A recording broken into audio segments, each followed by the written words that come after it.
Yan isang magpalang araw po sa ating lahat. Bigyan ko nga lang po ng magandang reaction tong ginawa ng mga ano na to, ng mga tricycle. Ito po, pakita ko yung video kasi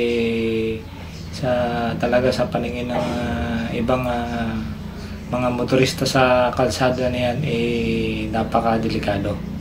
Pakita ko po yung video, tingnan niyo po.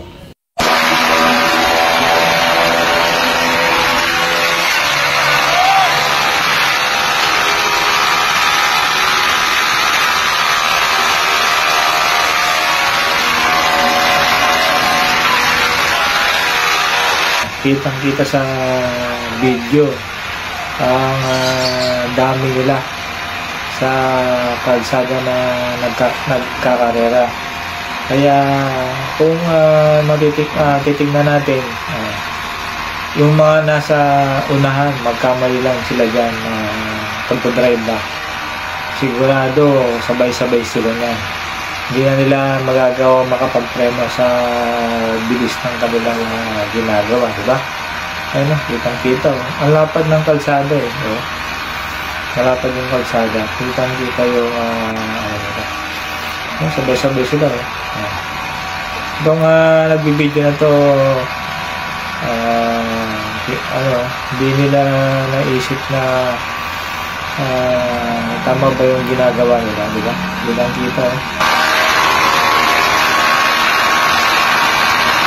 Diba?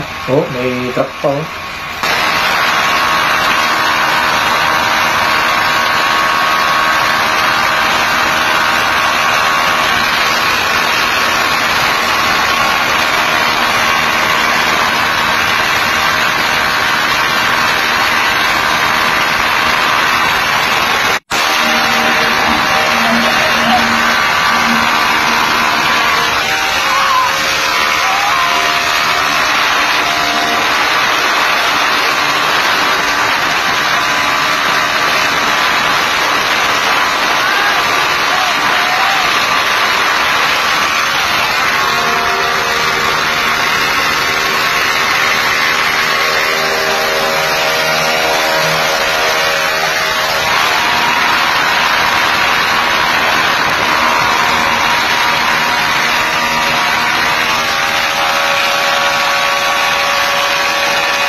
napaka-delikado.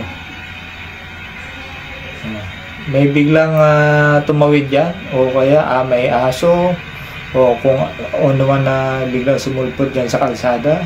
Sa bilis nila yan, wala na talagang preno yan, dire-diretso yan. Diba? Ang lapad ng kalsada. Ayan kitang-kita napaka-delikado. Huwag po nating tularan kahit po tayo. Ano ko sa mga tricycle driver malapit ako sa mga tricycle driver. Pero sa mga ganito na na ito nagkakarera diba? Responsable. Mga bata pa. Mga pa yung loob, wala pang takot, kaya ginagawa nila yan.